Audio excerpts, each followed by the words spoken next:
మరణం చేతను దేవుడు అభిషేకం చేతను మొత్తం మీద ఒక పాస్టర్ గారు అయిపోయారు.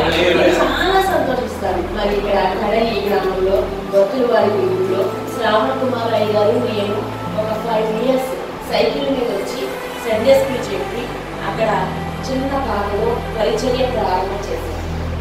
అప్పుడు ఆయన అమెరికా ఫస్ట్ టైం వెళ్ళారండి శ్రావణ కుమార్ అయ్య గారు. నేను ఇంటర్మీడియట్ చదువుతున్నాను. 5 సంవత్సరాలు కంకర్ రోడ్లో సైకిల్ మీదనే వచ్చాను. ఆ తర్వాత ఆయనకి మ్యారేజ్ అయిన తర్వాత నేను కూడా నా డిగ్రీలో జాయిన్ అయిన తర్వాత అలాగా బిఆర్ వచ్చి ఈ పరిచర్య నేను విడిచిపెట్టాను. ఆయన కొనసాగిస్తున్నారు. ఇక్కడ సర్వీస్ పరిచర్య బహుపాలంగా జరిగేది గౌరవ. అక్కడ నాకు పరిచయం అయ్యి అక్కడ ఒక చిన్న పిల్లలాగా మాత్రమే తెలుసు కాదు. తర్వాత ఎన్నో సంవత్సరాలు చూసారండి. ఈ పాపను ఎక్కడో చూసారండి, కాంతి అని గుర్తుపెట్టాను. నేనండి నాకు సందేశం చెప్పారు, ఇంత స్థాయికి వచ్చారని చెప్పారు. అంతా కూడా దేవుని యొక్క కృప. తర్వాత 2001లో ఆయన జాయిన్ అయ్యారు రాంబాబు గారు మా సంస్థలో. శిశురయ్య గారు ఆధ్వర్యంలో జాయిన్ అయ్యారు. మరి ఇప్పటి వరకు చాలా నమ్మకంగా ఉన్నారు. చాలా సార్లు అవమానాలు వచ్చాయి సేవలో. నేను అనుకున్నాను ఒక చాలా తక్కువ స్టేజ్ ఉన్న ఏరియా, కులము, జాతి అయినా సరే ఇక్కడ సులువుగా జరిగిపోతుందేమో పరిచర్య అనుకున్నానండి నేను. ఎందుకంటే మన పరిచర్యలు హైందవ పరిచర్యల్లో ఉన్నాము. హైందవ అన్య జనాంగుల మధ్య నేను పరిచర్య చేస్తాను.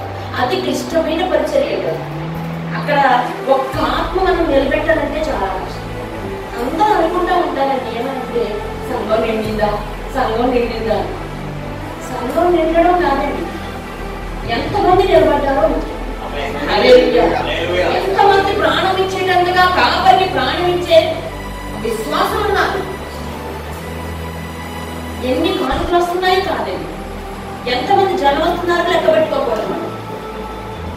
అయితే శ్రీరామరావు గారి విషయంలో నేను అలా అనుకున్నాను, అందరూ వచ్చేస్తారు ఆ జనమే కదా అనుకున్నాను. కానీ ఎన్ని శ్రమలు అనుభవించాడో నాకు తెలుసు, ఎన్ని అవమానాలు అనుభవించాడో నాకు తెలుసు.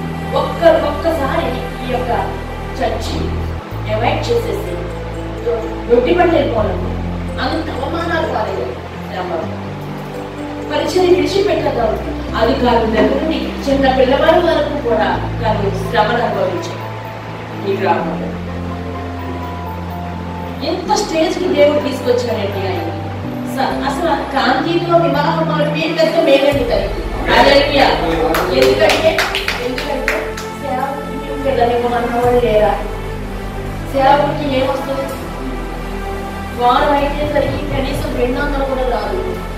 అలాంటి పరిస్థితుల మధ్య కాంతిని వివాహం చేసుకున్నాడు. దేవుడు కలిపాడు. అయితే దేవుడు ఇంత స్థితిని ఇచ్చాడండి. ఇదంతా కూడా దేవుడు దృష్టి ఈ కుటుంబంపై ఉంది, ఈ చర్చిపై ఉంది.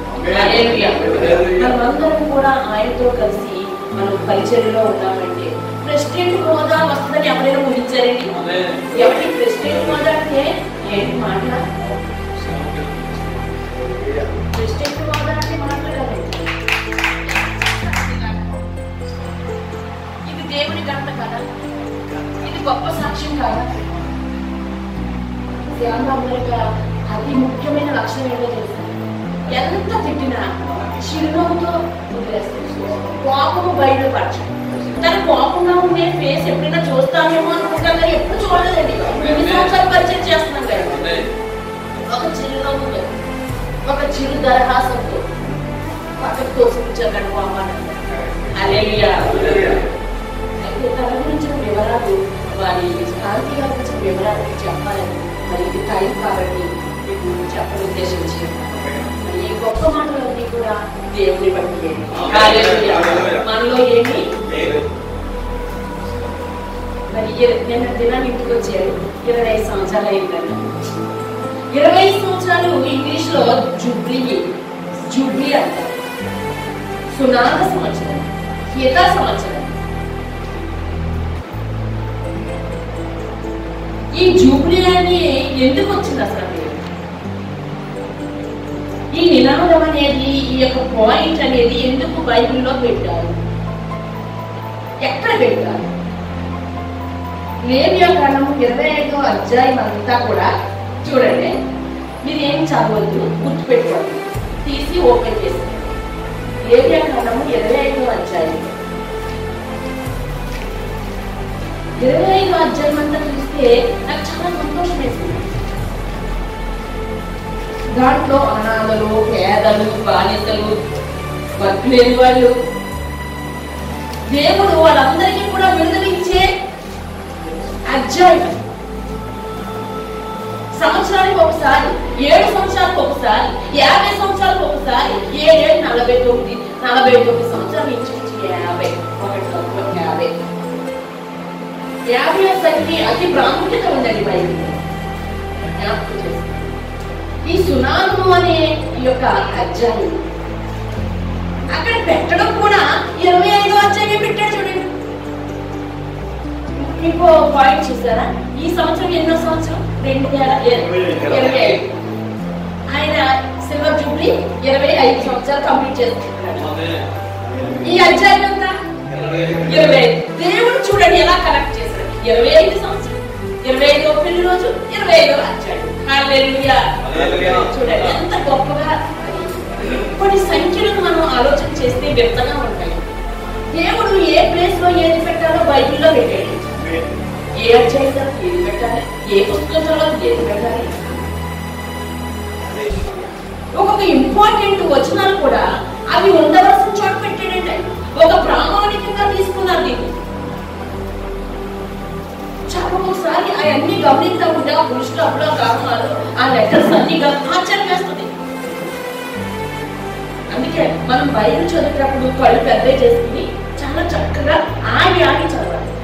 ఈ మధ్యనే 15 రోజుల్లో బైబిల్ కంప్లీట్ చేశానని, వారం రోజుల్లో బైబిల్ కంప్లీట్ చేశానని పోస్టులు వస్తాయి. నాకు ఆశ్చర్యం వేస్తుంది.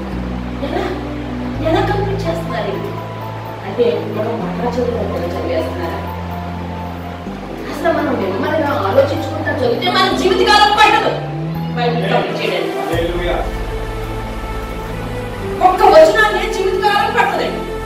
ఆది వాక్యం ముందు ధ్యానం చేస్తే అది జీవితకాలం పడుతుంది. ఇంకా 2వ వచనానికి వెళ్ళలేము మనం. హల్లెలూయా. అంత గొప్ప వాక్యం. ఈ భూమి మీద ఎన్నెన్ని ఉన్నాయో చూడండి. సెలబ్రేట్ చేసుకుంటున్నాము, పుట్టినరోజు సెలబ్రేట్ చేసుకుంటున్నాం, పెళ్లి రోజు సెలబ్రేట్ చేసుకుంటున్నాం, అనేక పండుగలు, ఫెస్టివల్స్ అన్ని కూడా సెలబ్రేట్ చేసుకుంటున్నాం. దేవుడు కూడా చెప్పాడు ఏమని? మీరు సెలబ్రేట్ చేస్తారు. దేవుడు ఆనందించమన్నాడు, సంతోషించమన్నాడు, సెలబ్రేట్ చేసుకోమన్నాడు. మనల్ని ఏమి కష్టపడ్డానికి మనం పుట్టించలేదండి. ఆయన చెప్పాడు మీరు పండుగ చేసుకున్నారా, పస్కా చేసుకోండి. ఎన్ని పండుగలు ఉన్నాయి మనకి? లెక్క పెట్టాలి. మీకు తెలిసిన పండుగలు ఎన్ని ఉంటాయి? మీరు చేసే పండుగలు ఎన్నుకొని మనం చేసే పండుగలు క్రిస్మస్ అండి, ఈస్టర్ అండి, ఇంకా గుడ్ ఫ్రైడే, 3 పండుగలు. మరి ఇస్రాయల్కి ఎన్ని పండుగలు? 7 పండుగలు ఇంకా ఉన్నాయి. మనం ధ్యానించేది ఇదే. ఇంకా అతి ముఖ్యమైన పండుగలు ఏంటి? 3. 1 పస్కా పండుగ, 2 కోతపాల పండుగ, 3 పన్నసారాల పండుగ. పన్నసారాల పండుగ అంటే అర్థం ఏంటి? గుడారాల పండుగ. పన్నసారాల పండుగ అంటే ఏంటి? గుడారాల పండుగ. గుడారాల పండుగ అంటే అర్థం ఏంటి? ఇశ్రాయేలు అరణ్యంలో నడుస్తున్నప్పుడు, నివసిస్తున్నప్పుడు ఆ యొక్క గుడారాలు వేసుకుని జీవించేవారు. అసలు గుడారాలు ఎవరు వేసుకుంటారు? మనం గుడారాలు వేసుకుని బతకాలా? దేవుడు ఎంత మంచి మంచి ఇల్లు చర్చలు ఇస్తే అక్కడికి వెళ్తామండి. గుడారాలు వేసుకుని బతకలేము. గుడారాలు ఎవరికంటే యాత్రికులకి. హల్లెలూయా. అప్పుడు వారు యాత్రికులై ఉన్నారు. అప్పుడు వారు యాత్రికులండి. వారికి సొంత ఇల్లు లేవు. ఐగుప్తు నుండి వస్తున్నారు, సొంత దేశానికి వెళ్తున్నారు. మధ్యలో ఏం చేస్తున్నారు? గుడారాలు వేసుకుని ఒక చోట కొన్ని రోజులు, ఒక చోట ఒక సంవత్సరం, ఒక చోట కొన్ని నెలలు అలా గుడారాలు ఇప్పుకుంటూ పోయేవారు. అందుకని గుడారాల పండుగ అని వచ్చింది. మరి ఈ గుడారాల పండుగకి ట్రైన్స్ వేస్తారండి మన గవర్నమెంట్, బస్సులు వేస్తారు. మన రాజుల్లో బస్సు వేసారండి, అందులో ఏం లేదు. గవర్నమెంట్ కి కలిపేశారండి.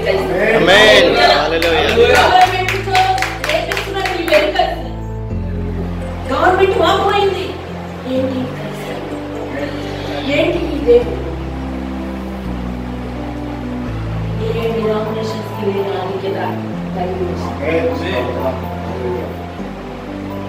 నేను ఆలోచిస్తాను, మనమే కాకపోవచ్చు, మనం ఎందుకు వస్తాయి ఉండొచ్చు. కానీ ఆధిక్యత ఒక్కొక్కరికి ఒక్కొక్క అదే గొప్పదని ఎవరి గొప్ప వాళ్ళకి. ఇప్పుడు పర్ణశాలల పండుగ జరుగుతుంది గుంటూరులో. ఒక వారం రోజులు ఉంటారు. ఈ పర్ణశాలల పండుగ మీరు జరిపించండి, జ్ఞాపకం చేసుకోండి. పర్ణశాల పండుగని మీరు చెయ్యండి అన్నాడండి దేవుడు. చెయ్యండి అని అన్నాడంటే రిమైండ్ చేసుకుంటున్నారంట. స్వంత దేశం ఇస్రాయల్ వెళ్ళిపోయిన తర్వాత, ఇస్రాయల్ దేశం వెళ్ళిపోయిన తర్వాత అక్కడ బిల్డింగ్లో నివసిస్తారు, సొంత తోటలో నివసిస్తారు, సొంత దొడ్డులు అక్కడ ఉంటాయి, భవనాలు ఉంటాడు దేవుడు, ఇస్తారు దేవుడు. అటువంటి సమయంలో నన్ను మర్చిపోతారేమో ఈ వీటిలో. ఆల్రెడీ అరణ్యంలోనే మర్చిపోయారండి. అరణ్యంలోనే నీళ్ళు లేవన్నారు, ఆహారం లేవన్నారు. మరి సొంత దేశం వెళ్ళి అన్ని సౌకర్యాలు ఉంటే ఇంకెంత దేవుడిని మర్చిపోతాం. అందుకని ఏమన్నారంటే నన్ను మేము జ్ఞాపకం చేసుకోవాలి, ఈ డేరాల పండుగ చేయాలి, పర్ణశాలల పండుగ చేయాలని చెప్పాడు. అందుకని వాళ్ళు పర్ణశాలల పండుగ చేసేవారు, దేవుని స్తుతించేవారికి. హల్లెలూయా. రెండవది పస్కా పండుగ. మనం అందరికీ తెలిసిందా? నిజమా? పస్కా పండుగ మరణభూత గొర్రె పిల్ల రక్తము రాసిన ద్వారబంధాలకు రాసిన ఆ యొక్క ద్వారబంధాలకు దాటిపోయింది. హల్లెలూయా. మరణం నుంచి తప్పింపబడిన ఇశ్రాయేలు ప్రజలకి ఎవరంటే వాళ్ళు ద్వారబంధ కమ్మెలకి గొర్రె పిల్ల రక్తం రాయబడిన వాడు మాత్రమే బతికింపబడ్డారు. హల్లెలూయా. ఆమేన్.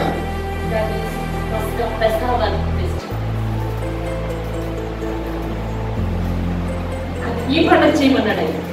అప్పటి నుంచి పస్కా చేస్తాడు. మరి యేసు ప్రభు కూడా ఈ దినాల్లో సిలువకు వెళ్లే ముందు ఏం చేశాడు? ఆయన పస్కాను పూజింపజేశారు. మీరు కూడా మీరు పస్కా పండుగ రిమైండ్ చేసుకోవడమే కాదు, గుడారాల పండుగ రిమైండ్ చేసుకోవడమే కాదు, నన్ను రిమైండ్ చేసుకోండి, నన్ను జ్ఞాపకం చేసుకోండి. ఇదిగో పస్కా విందు రొట్టెలు ఇస్తున్నాను, ఇదిగో ద్రాక్ష రసం, ఇది నన్ను జ్ఞాపకం చేసుకోండి. మీరు భూమి మీద ప్రతినంకాలు చేయాలి. హల్లెలూయా. అప్పుడు పస్కా, ఇప్పుడు రొట్టెలు. హల్లెలూయా. మూడోది కోతకాల పండుగ. ఏంటమ్మా? ఇలాంటి పండుగలు వచ్చినప్పుడు మన సంతోషాన్ని వ్యక్తపరచాలి అనుకున్నప్పుడు దేవునికి కృతజ్ఞత తెలిపే కూడికలు మన సంఘాల్లో, కుటుంబాల్లో వచ్చాయి. హల్లెలూయా. కోతకాల పండుగ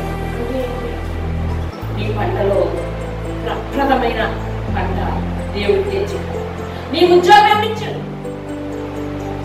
నీ ఇల్లు ఎవరు కట్టాడు? నీకు ఆరోగ్యం ఎవరిచ్చాడు? ఇంత వయసు రావడానికి కారణం ఎవరు?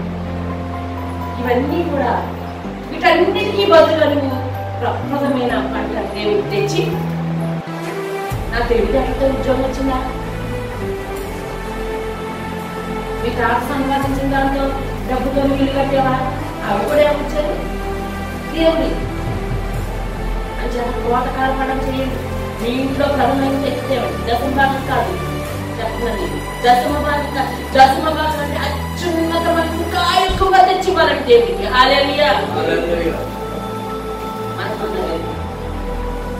అనుకున్నదంతా అసలు ఎంతంటే అసలు దశమ భాగం తెలిపాల్సింది. అది ఏమన్నా దశమ భాగమా? అది నాతో అలా చెప్తున్నాను. దేవుడికి ఎంతైనా ఇవ్వాలి. హల్లెలూయా. ఆమేన్. మూడు పండుగలకు ఇశ్రాయేలు చేసి కృతజ్ఞత చెల్లించమని చెప్పాడు. మరి కృతజ్ఞత ఏంటి? కృతజ్ఞత అంటే ఏంటి? ఆయనకి కృతజ్ఞత ఉంది కాబట్టి ఈ కూడిక పెట్టాడు. ఎంత కిలోమీటర్ల దూరం అండి. నాకు చాలా కష్టం అండి ఈ రోజు రావాలండి. నర్సాపురం నుండి నేను జగన్ వదిలేకే నాకు కడుపు 8 సంవత్సరాలు నాకు బ్యాంక్ చాలా పోయిందండి. అయితే ఇంకా ఈ రోజు రావాలనిపించింది. లాస్ట్ బాబు నేను ఇంకా ఇప్పుడు బండి మీద రాను, నెక్స్ట్ నీకు మార్నింగ్ వస్తాను చెప్దామని వచ్చాను. డాక్టర్ గారు చెప్పారు మీరు బండి కేర్ చేయలేదు మనం అనుకుంటాం కదమ్మా. ఒక్కొక్కసారి డాక్టర్లు చెప్పి చేయమని, ఎందుకంటే మరణం వస్తుందని తెలిసినా మనం చేయవలసింది చేశాం, మనం తినవలసింది తినేస్తాం, అంతే కదా.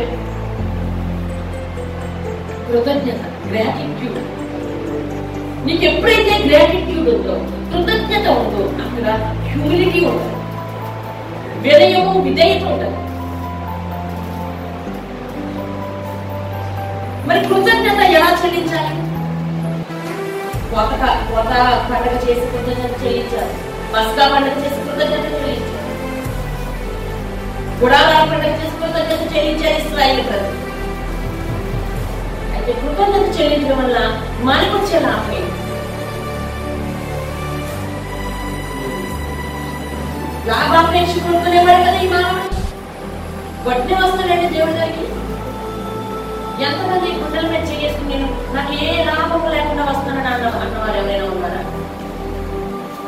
ఏదో ఒకటి ఆశించి దేవునికి కృతజ్ఞత తెలియదు. ఆయన నుండి ఏదో కోరుకోవడమే కానీ రాబట్టడమే కానీ మనకి ఇచ్చిందేమీ లేదు. కృతజ్ఞత చెల్లించడం ఫస్ట్ పాయింట్. కృతజ్ఞత చెల్లించడం దేవుని చిత్తము నెరవేర్చడం. హల్లెలూయా. దేవుని చిత్తాన్ని, మరి దేవుని చిత్తం అంటే ఏంటి? అందరూ దేవ సేవకులు మీ అందరికి ఒక్కొక్క పాయింట్ ఉంటుంది జవాబు. మీ అందరికీ జవాబు ఉంది. మీ అందరికీ తెలుసు దేవుని చిత్తం అంటే దేవుని అభిష్టం, దేవుని ఇష్టం. యేసుప్రభు అంటాడు నీ చిత్తం అయితే ఈ గిన్నె నా నుండి, హల్లెలూయా, నీ చిత్తం అయితే ఈ గిన్నెను తొలగించు. ఏంటి ఆ గిన్నె? ఏంటి ఆ గిన్నె? అవమానాలు, శోధన, పాపాలు అన్ని. ఆ గిన్నె ఎవరు తాగాలంట? నువ్వు తాగాల. నువ్వు తాగితే పని చేయదు, మనం తాగితే పని చేయదు. ఎవరు తాగాలో అది తాగాలి. ఆయన మన భారాన్ని, బరువుని, మన శాపాన్ని ఆయన తాగాడు. హల్లెలూయా, ఆయన తాగాడు. అందుకే శ్రమలన్నింటిలో నుండి మనల్ని విడిపించే దేవుడు అంటే ఆయన. శ్రమలన్నింటిలో 34 ఉంది. శ్రమలన్నింటిలో నుండి విడిపిస్తాడు. తర్వాత అన్నింటి నుండి కొన్నింటి నిండా అన్నిటి నుండి విడిపిస్తాడండి.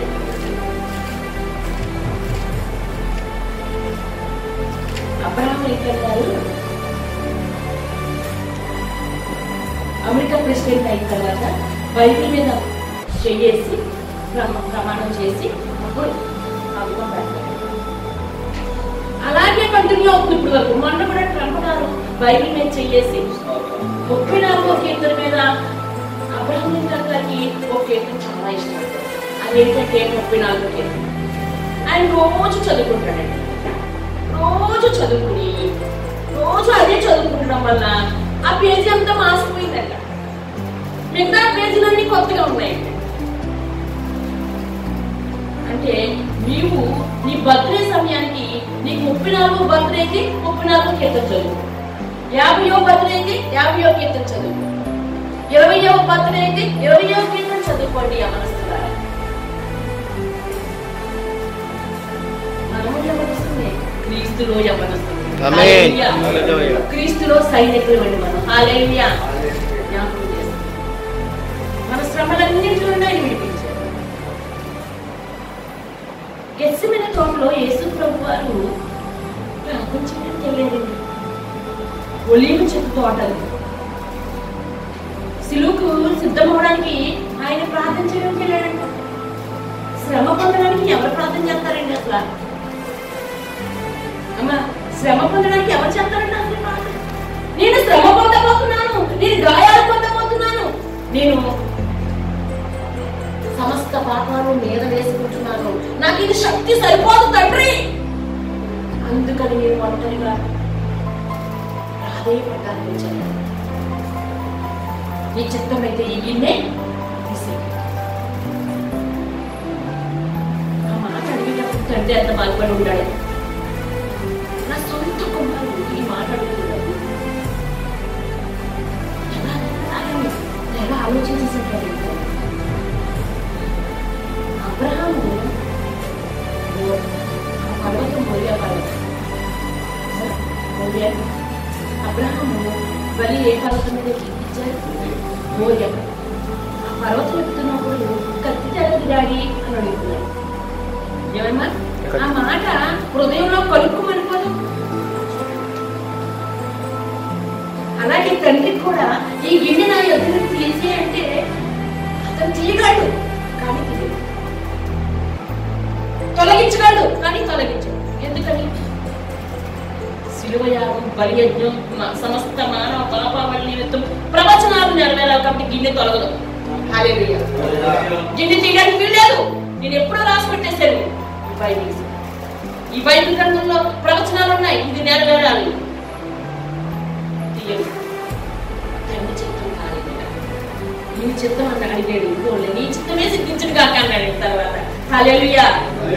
ఎంత గొప్ప వచనాలు.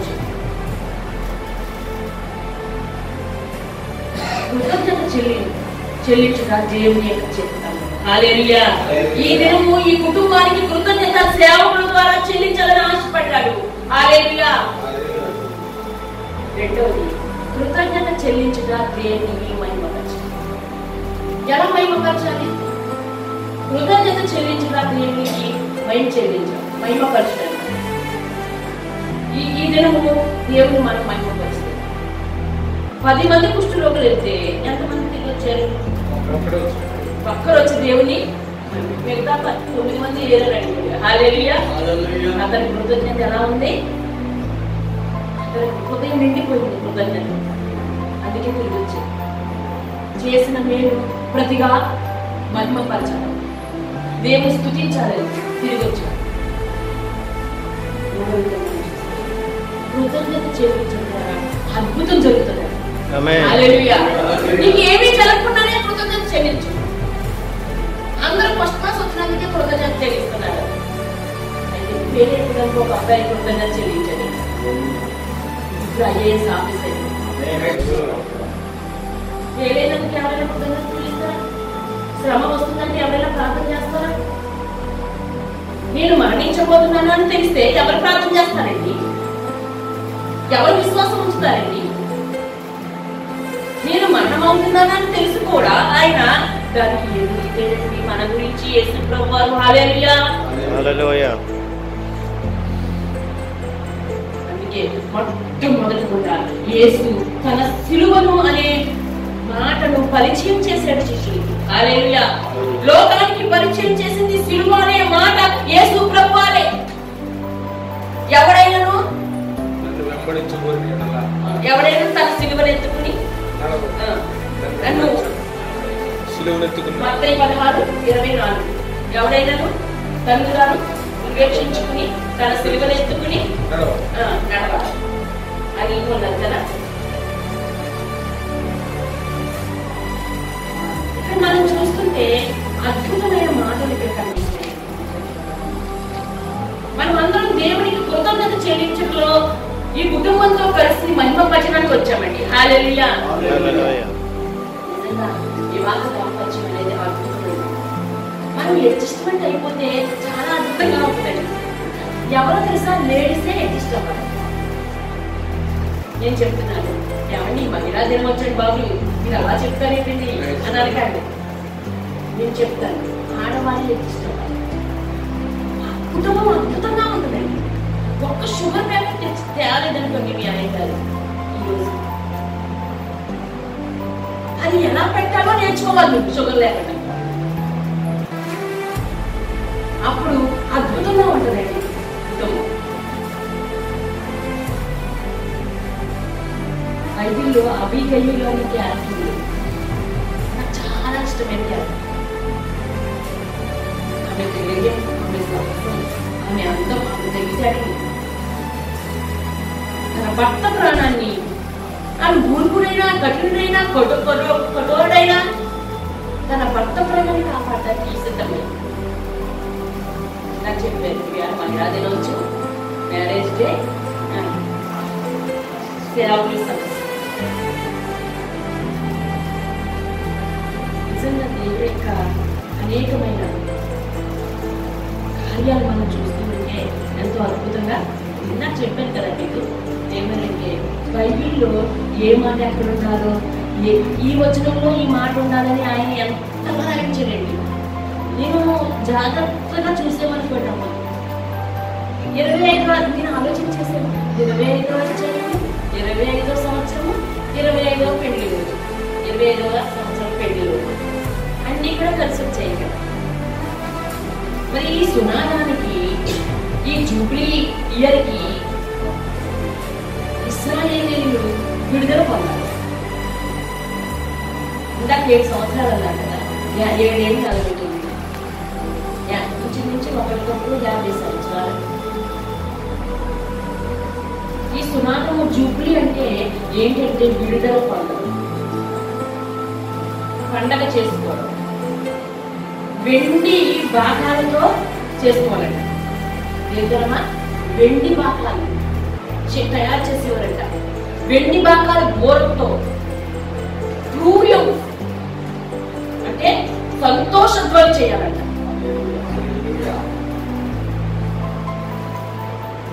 సంతోషం వచ్చేస్తే మనం ఒకసారి చూసాను నేను. పిల్లలకి క్రికెట్ చూస్తున్నా టీవీలో నుంచి.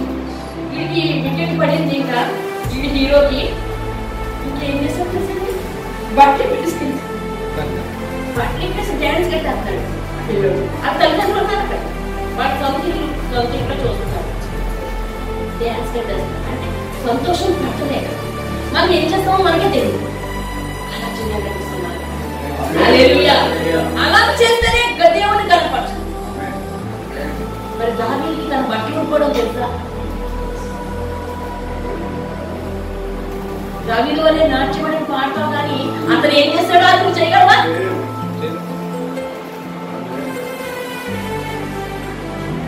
చూడండి ఈ బైబిల్ ఎంత చక్కగా, ఎంత పుందిగా దేవుడు దీన్ని రాయించాడు. చూడండి ప్రతి వాడిలోనే అతను ఒక అతను ఉన్నాడండి. అతను ఈ బైబిల్ ఈ ప్రపంచంలో లేకుండా చేద్దామన్నాడు. అయితే అతని ఇల్లంతా కూడా ఏమైపోయిందంట? బైబిల్ బండాగా అయిపోయింది. ఒక పెద్ద బైబిల్ లైబ్రరీ అయిపోయిందండి. జ్ఞాపకం చేస్తాను. చూడండి మరి నేను ఇక్కడ రాస్తున్నాను కొన్ని సత్యాలు. ఎక్కువగా బైబిల్ అమ్ముడుపోయింది. ఎన్ని కోట్లు? ఎంతమంది కొనుక్కున్నారంట? 600 కోట్లకు పైగా. ఏ పుస్తకము అమ్ముడుపోయి. జనాభా ఎంత ప్రపంచంలో? 800 కోట్లు. అయితే ఎన్ని కోట్లకు అమ్ముడైపోయింది బైబిల్?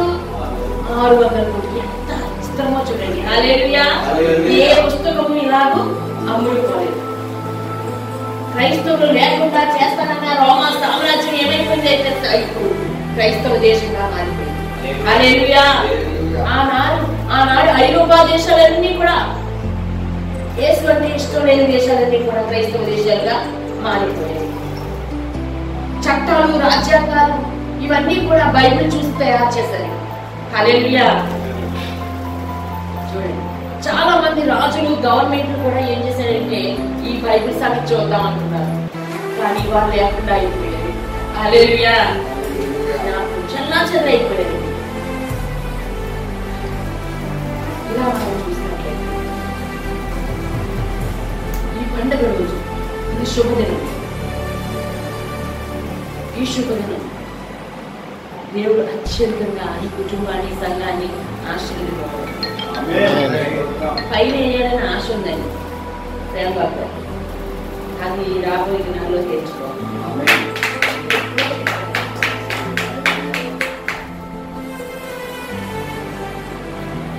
ఇలాగ దేవుడికి కృతజ్ఞత చెల్లించాలి, ఇలాగ సునాదం చెల్లించాలంటే దేవుడు. మరి క్రైస్తవులుగా, దైవ సేవకులుగా, ఆత్మీయులుగా మనం కాపాడుకోవాల్సినవి ఏంటి? మనం కాపాడుకోవట్లేదంట. అవేంటో తెలుసా? మొట్టమొదటిగా నీ హృదయాన్ని కాపాడుకోవాలి. ప్రతి దైవ సేవకుడు ఒక గొప్ప వ్యక్తి హృదయాన్ని కాపాడుకోకపోయాడు, మనసుని కంట్రోల్లో ఉంచుకోలేకపోయాడు. ఎవరైనా ఒక గొప్ప వ్యక్తి హృదయాన్ని కాపాడుకోలేదు, మనసుని కంట్రోల్లో ఉంచుకోలేదు. నీ హృదయాన్ని నువ్వు కాపాడు. గొప్ప గొప్ప సేవకులైన వాళ్ళు పడిపోయిన సందర్భాలు ఉన్నాయి. మనమందరం సేవకులు, వాక్యంలో నిష్ట గలవారు, మనమందరం నిష్ణాతులు గలవారు, అన్నీ వచ్చిన వారు మనమందరం. నీ మనసును జాగ్రత్తగా ఉంచుకోవాలి. తర్వాత పెదవులను కాపాడుకోవాలి. తర్వాత ఉపదేశాన్ని కాపాడుకోవాలి, విశ్వాసాన్ని కాపాడుకోవాలి. ఐక్యతలో ఉండాలని మెయిన్. ఎలా ఉండాలమ్మా? ఐక్యత చెప్పాను కదా. ప్రెసిడెంట్ గారికి ఐక్యత ఉంటుంది. శ్యాంబాబా కంట్రోలేదు కదా. ఇంకొక ఆయన ప్రెసిడెంట్ గారికి ఐక్యత ఉంటుంది. అది చిరుపుదనము, కొట్టేదనము, లేకపోతే మాటగారో మనం దూషించట్లేదు.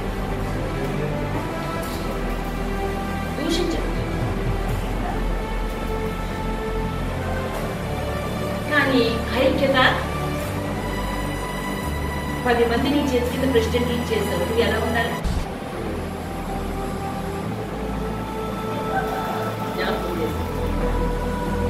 ప్రతి సేవకుడు కూడా ఐక్యత.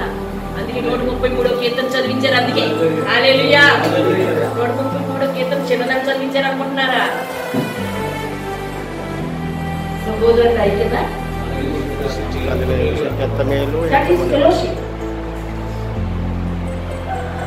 ఆయన అద్వితీయ బాంధవ్యుడండి. అద్వితీయ బాంధవుడు, అన్నిటికీ అతీతుడు, అంతర్గతుడు.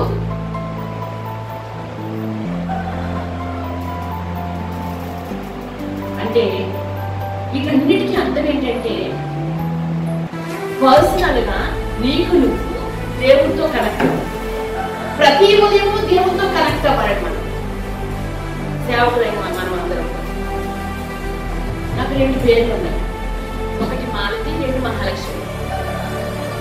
దేవుడిని అడిగాను, నన్ను పిలిస్తే ఏంటంటే చాలా మంది బుజ్జి గజ్జి ఏదేదో ఉంటాయి. అంటే ఒక్కడికి 4-5 పేర్లు పెట్టుకుంటారు. తండ్రి పేరు పెడతాడు, బయటలో పేరు పెడతారు, అమ్మో పేరు పెడుతుంది, తల్లి పేరు పెడుతుంది, తమ్ముడు చెల్లి ఒక పెడుతుంది. ఇన్ని పేర్లు ఉంటే మరి దేవుడు ఏంటంటే పెట్టాడు. నాకు డౌట్ వచ్చింది. నేను అనుకున్నాను, నా సర్టిఫికెట్ మీద మహాలక్ష్మి అని ఉంది. మరి ప్రభా, మరి ఇప్పుడు మారుతుంది కదా నా పేరు, నాకు నోటెడ్ అయినా నా పేరు మారు, దేనితో పిలుస్తావా అంటే ప్రతిరోజు కూడా నేను 4 గంటలకి ప్రేయర్ చేస్తాను. అప్పుడు నా తప్పులన్నీ చెప్తాడు. చెప్పాడు, నేను చేసిన తప్పులన్నీ చెప్పాడు. నాకు ఆ మాటలు ఎలా ఇచ్చినాయంటే 2 సార్లే పిలుస్తాడండి. మిమ్మల్ని మీ పేరు పెట్టి ఎప్పుడు ఆయన దర్శించినా 2 సార్లే పిలుస్తాడు. 3 సార్లు పిలవడం. 3-5 మీకు ఆ మాటలు వినిపిస్తాయి. ఓ సత్యనారాయణ అంటారు, లేకపోతే ఓ రాజేష్ అంటాడు, రాజేష్ అంటాడు, శ్యాంబాబు అంటారు. ఆ మాటలు హృదయం అంతర్గతం లోపలికి వెళ్ళిపోతాయి. అప్పుడు నీకు మెరుగు వస్తుంది. చాలా సార్లు మాకు గెలిపించాడు ఆయన.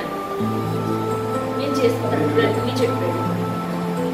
నేను కరెక్ట్ చేసుకుంటున్నాను. ఒకేసారి కరెక్ట్ చేసుకోగలరా? ఆయన మాటకి ఎవరైతే భయపడతారో వాళ్ళు కరెక్ట్ చేసుకుంటారు. అయితే ఇలా ఒక వారం క్రితం డోర్ దగ్గరికి వచ్చి 4 గంటలకి మహాలక్ష్మి అన్నాడు.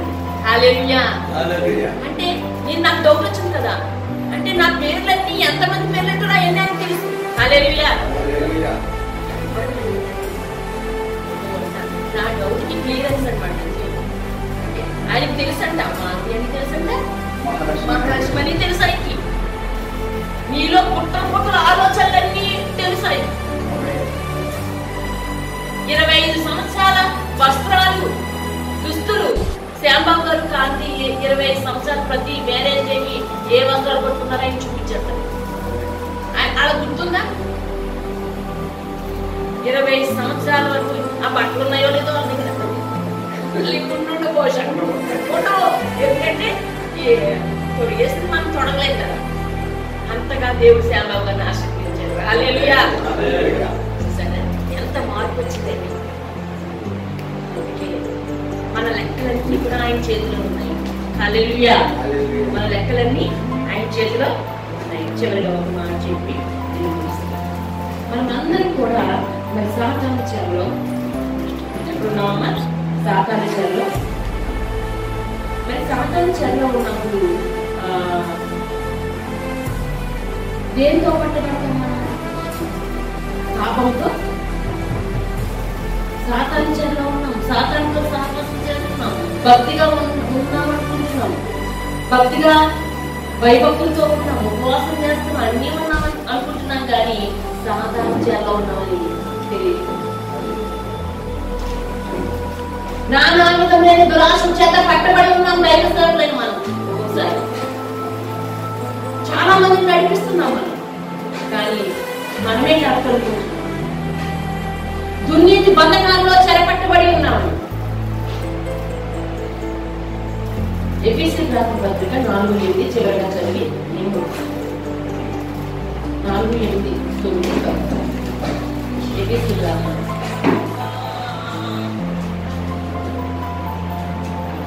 అందుచేత ఆయన అహరోనమైనప్పుడు చెరను చెరగా పట్టుకుని పోయి మనుషులకు ఈవులను అనుగ్రహించనని చెప్పబడి ఉన్నది. ఆయన చెరను చెరగా పట్టుకుని వెళ్ళిపోయాడు. సాతాను చెరగా పడి ఉన్న మనల్ని చెరను చెరగా పట్టుకుని వెళ్ళాడు. ఆయనకి అంత ఆతృత ఉన్నది. నా బిడ్డను నేను వదిలేయలేదు. ఈవుల్ని ఇవ్వడానికి పట్టుకుని వెళ్ళిపోయాడు. హల్లెలూయా. ఏ ఈవులు? శ్రేష్టమైన ఈవులు, అద్వితీయమైన ఈవులు, మనకు తెలియని ఈవులు, ఆశ్చర్యకరమైన ఈవులు. మనమందరము మోసకరమైన నిరుద్ధమ తత్వజ్ఞానం చేత చెరపట్టబడ్డామట. అవిధేయత అనే చెరలో మనం పడి ఉన్నాం, బంధించబడి ఉన్నాం. మనకు విశ్వాసం అంటామంటే ఒకసారి ఎంత అవిధేయత ఆవిడ, ఎంత అవిధేయత చూపిస్తుందంటే ఆవిడ. విధేయత లేని జ్ఞానం అంటే అవుతుంది కదమ్మా. అవిధేయత ఆవిడ కాదంట. ఇక్కడ నేర్చున్న నాకే అవుతుంది. ముందు మనమే సరి చేసుకోవాలి, ముందు మనమే ఒప్పుకోవాలి, ముందు మనమే క్షేమంగా ఉండాలి,